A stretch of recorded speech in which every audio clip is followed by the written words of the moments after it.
हिंदी मुहावरा महारत हासिल करना।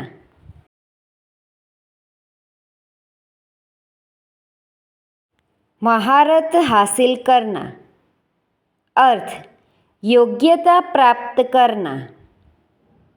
वाक्य हमें हर एक मुसीबत को जीतने में आवश्यक महारत हासिल कर लेना चाहिए।